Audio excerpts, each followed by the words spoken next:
Well, I just pet Bentley. Now my hands smell like skunk. He got sprayed probably, I don't know, 4 days ago, I think, by a skunk. Evidently hasn't wore off yet.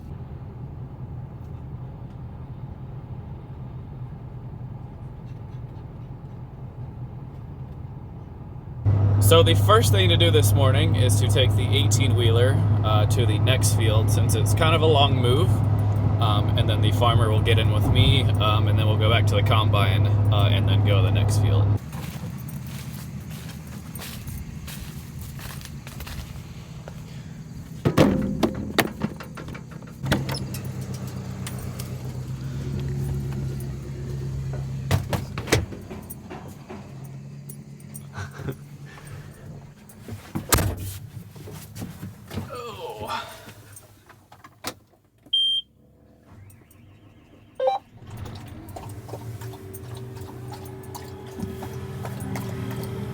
Thirsty?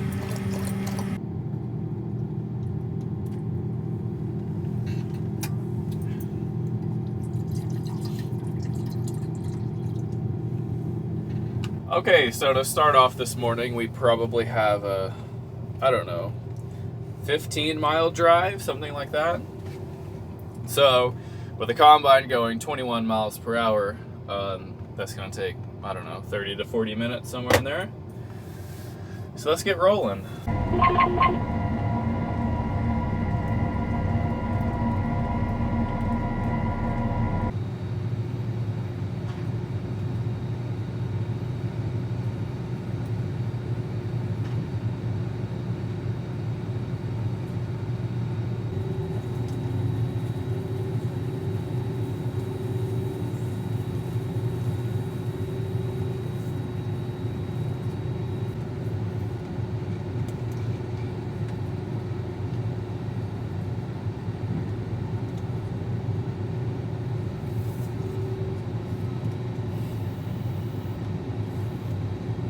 So, I'm doing Dryland corners again. As you can tell, right here is the circle, and then right here is another circle. So that means I'm going to have, these two corners are together, and then there's like, you know, an entrance right here and some silos. And then there's going to be this corner with this corner, because, you know, those match. And I'll have another corner over here and another corner over here.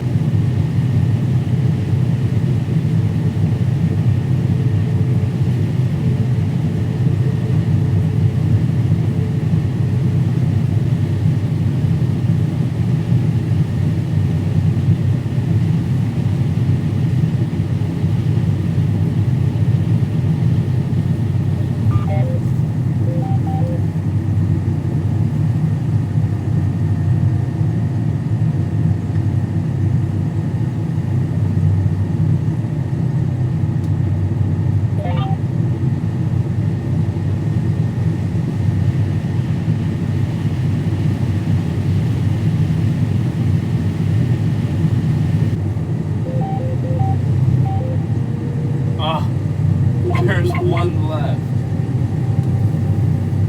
I don't know how I didn't get that one. And that's gonna bother me, so. There we go. Well, that's one more Dryland corner down. I've done 1, 2, 3, 4, 5 of them, and I have 2 more left.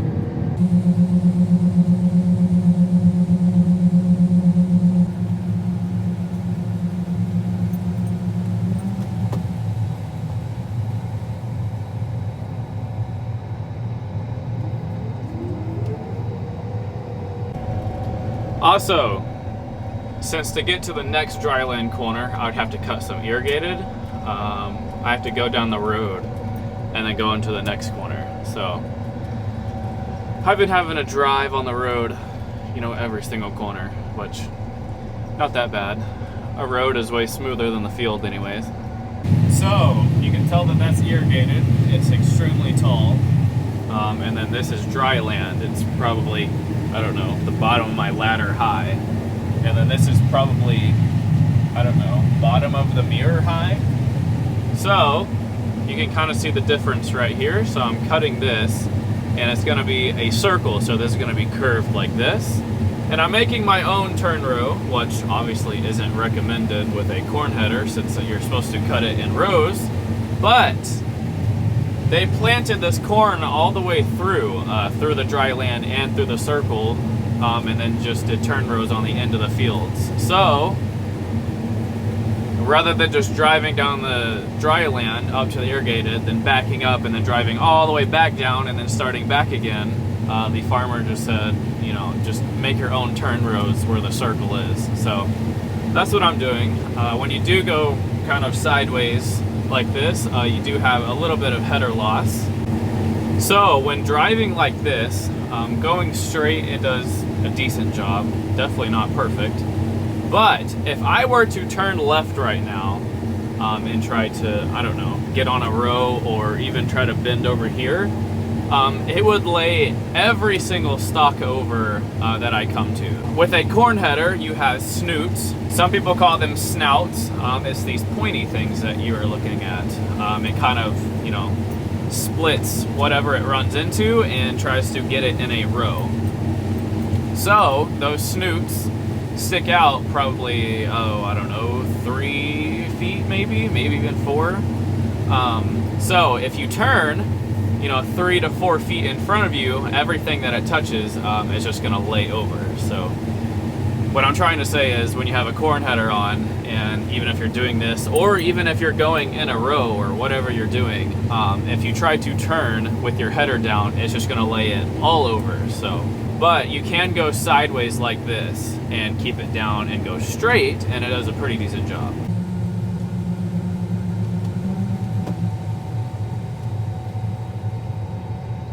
So we have one more dryland corner left. And if you're wondering what it's starting to look like right now, you can see the 2 circles right here that I've been cutting the dryland corners out of.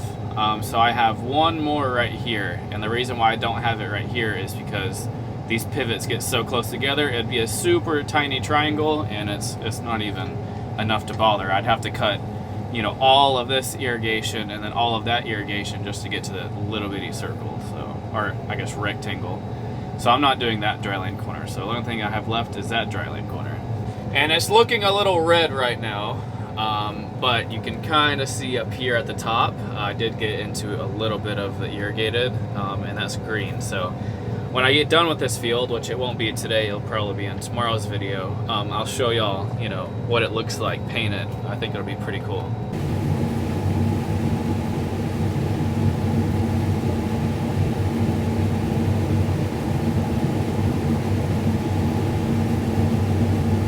Well, I had to kick in the 4-wheel drive. We are starting to get a little mud on the tires. Which that would mean every single stop so far, this combine has had to go into 4-wheel drive and cut some sort of mud out this year.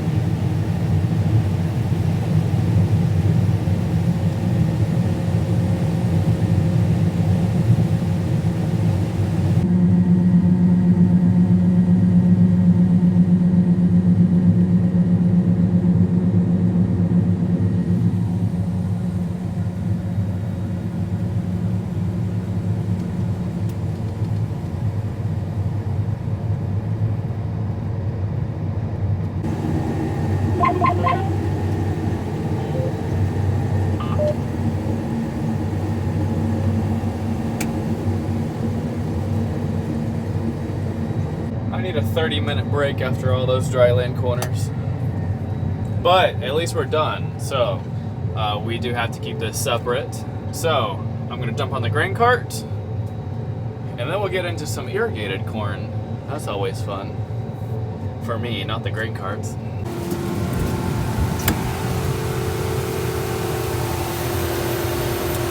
Shocker, it's windy in Nebraska.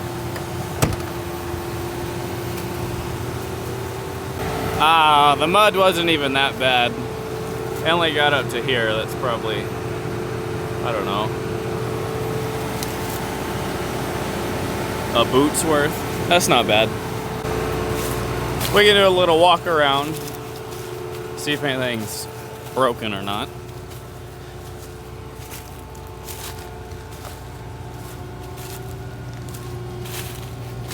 By the way, this was already broken when we got the header, so that was not me. But this is your row sense, so it's supposed to be spring ridden, you know. This one's obviously not. Which I have the spring actually in the door. All I have to do is put it on. Under here, do you see this green piece? Yeah, that's the spring, and it's just broke. All I gotta do is unbolt this and put the spring in, bolt it back. And then I should have row sense. And if you don't know what row sense is, let's just say my hand is the stock.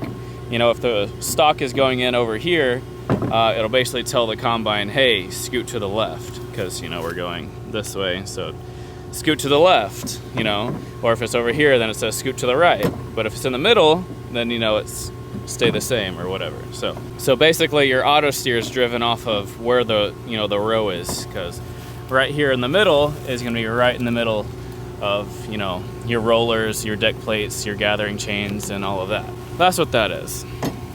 And then these are just header height little sensors, which I've never used header height control on a corn header, just because all of the headers that we've had, they either don't work, or I've never, you know, I'm not used to using them, so I don't ever really use those. But dang, that's a good looking ride.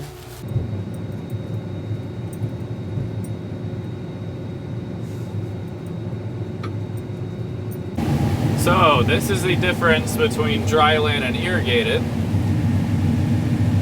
Right here it's making 250-ish, 220. It was averaging 88. So we went from 88 to 240. That is why water is extremely important. Tim and I just got out, switching from Dryland to Irrigated. I get kind of nervous. I don't want to be dropping it on the ground, you know, so. And we're actually doing a pretty good job. I have almost absolutely zero header loss, so that's pretty good. And then there's some kernels on the ground back there, but I mean, for 240 bushel corn, you're gonna have some kernels, you know.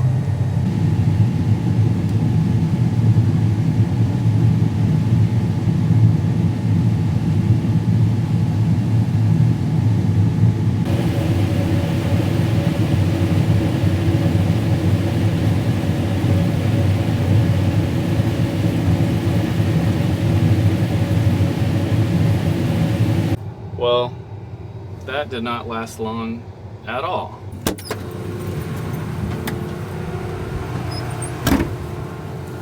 I'm going to use the non-recommended way that John Deere says do not use, which everyone uses.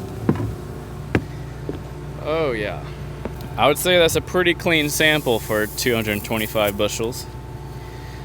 I did say 240 earlier. It was about 235-ish. Also, if you're wondering, so this is my little flapper sensor that I was talking about, and it looks like 3 down from the very top. So if I move that up even more, see, it says I'm full, and here it is. So I don't have much room. And if you're wondering why that's sinking down right there, my fountain auger is not spinning, so grain is falling back down my fountain auger. Okay, I better go before I get fired.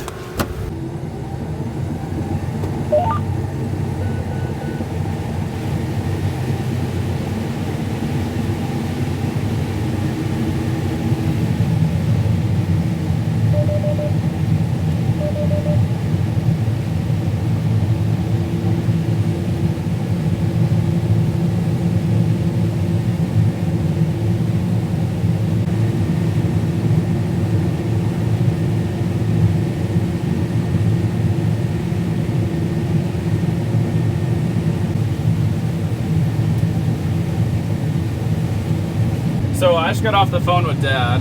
I was asking him about speed questions. I was asking him how fast I could go when the corn is making, you know, 220, 235 bushel. And and he suggested about 3.5 to about 3.8. Also, while we were on the phone, he informed me when they get done cutting for the neighbor, they're actually going to hop over and help me finish corn harvest. We don't know if bushel-wise how that's going to go with 2 combines. You know, that's a lot of bushels. Right now I'm doing probably 3,000 bushels an hour. Well, 31, 3,000, 31, 28. It's all over the place. I would say pretty consistently 3,000 though. So you add another combine, that's 6,000 bushels an hour. That is 6 truckloads an hour. So we're gonna have 3 grain carts, 2 combines, and 4 trucks. You see the problem here? I don't think we'll have enough trucks, but we'll see.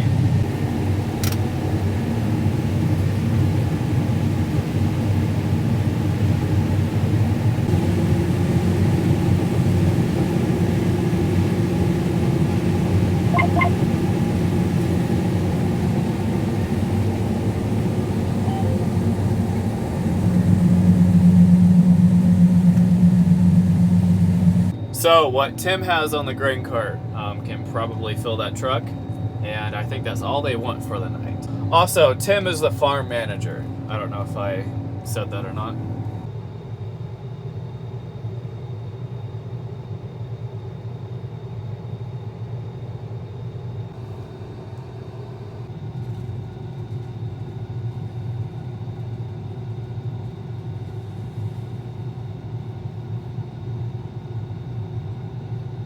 But that pretty much wraps it up. I don't know how many acres mom and dad have, but I'm kind of excited for, you know, someone else to come out here.